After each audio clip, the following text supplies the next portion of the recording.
Lie. And what People of the Lie is about, and what it does a really excellent job of,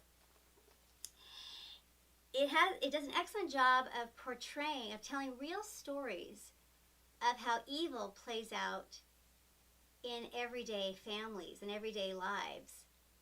And there is one family in here in particular that was just chilling for me when I read it, because it was just so much like my own family, like the family that I grew up in. Kind of wondering where you all kind of weigh in on the spiritual side of all of this.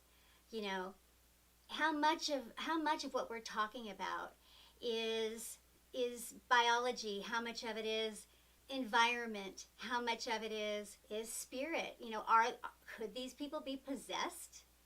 I'm serious. A lot of people think that they're possessed.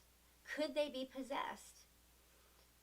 These are all questions that I've really studied and I've really asked myself. But he does talk about possession too. And mostly I don't think they're possessed because they didn't have the disposition of the people that they depicted as ones that would get chosen for that.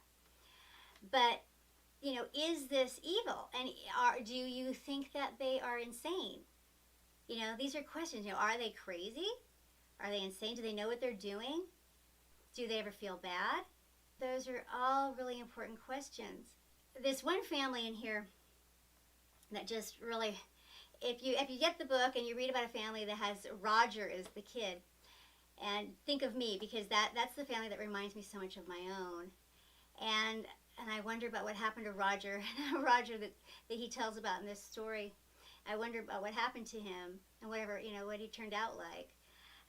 But basically it was two parents who presented so well. They presented like concerned parents, and Roger was a depressed kid who was underperforming, but not really acting out in any really big way. But the parents were having, seemed like out of proportion reactions to his misbehavior. But mostly what it was, it just seemed like they just lacked any sort of empathy towards, and no real sort of genuine warmth and parental love and care for him. But yet the couple was very united, and they were very much a united front, and they, you know, had this very proper, formal sort of presentation to the doctor, and like when the doctor would make recommendations, they would write letters back, oh thank you, and they would say, thank you for that recommendation, and we did just what you said, but they did just exactly what he didn't say. But they put it as though he had said to do it that way. Basically did what they wanted to do and made it look like they were in compliance with the doctor's orders. And it was just a really sort of eerie sort of thing where you knew only this kind of astute doctor would have caught on to this. And that brings up another question too about therapists and how important that job is, and just how going through all of this and having my kids in the midst of court battles and stuff for practically their entire lives, and so they had to deal with many different psychologists and psychiatrists, and then, you know, one of them had drug problems, and so he had to have drug counselors, and then we had marriage counselors, and then there was the guardian ad litem in the court, and all these different people that could have stepped in and helped. And we got minimal help from one child psychologist, and quite a lot of harm from the others, and one really, really insightful therapist, the one that told me that my husband had antisocial personality disorder, and gave me a report that said so. But they were the exception to a sea of people that didn't see anything and didn't help us at all. Where do you weigh in on, is this evil? Is this insanity? Is this how responsible are they? If they're crazy, then are they responsible? Where I weigh in is, I think they are not crazy. I think that they are sane. I think they do know what they're doing.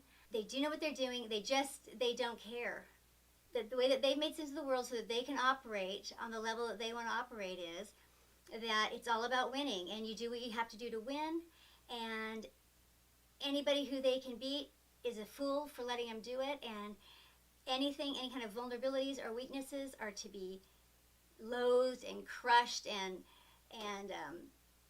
they have no sense of obligation towards vulnerable people, taking care of others,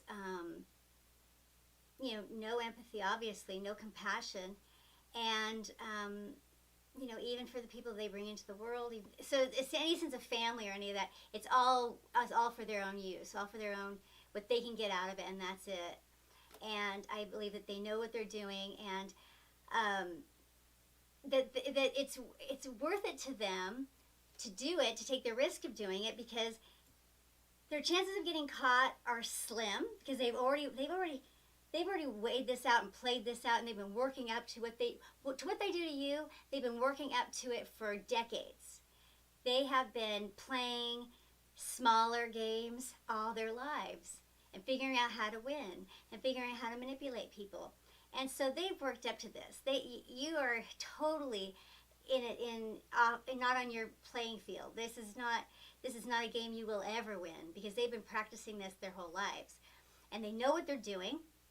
They just, I think everyone else is doing it too. I don't think they think you're doing it necessarily. I think they know that, but I think they think you're a fool for not, because they assume most people are. I think they think that they are in the that they're more normal than they are, and sadly, here's the sad thing: they are becoming so. They are becoming more normal than they should be, and we are becoming more of a rarity than we should be, and that's what I'm hoping. That's what I'm hoping to try and turn around. A skewed perspective on that, because some of us find that if we've got one person in our life like this, we've ended up getting more than one, and a lot, so we may end up with a disproportionate number of abusers in our lives. And so our experience is perhaps not representative of what goes on for other people. I certainly hope so. I hope that is the case, because I have known an awful lot of bad folks, and I didn't know it. I didn't think I knew anybody bad until about 15 years ago, and it seems like since then it's been, the good person's been few and far between. That we get into discussions about where did it come from. It seems to be kind of a manifestation of the same place that our problems came from, our problems of codependency and low self-esteem and all that. It seems to have come maybe from the same sort of a neglectful, self-absorbed parent, not getting our childhood needs for affection and love met.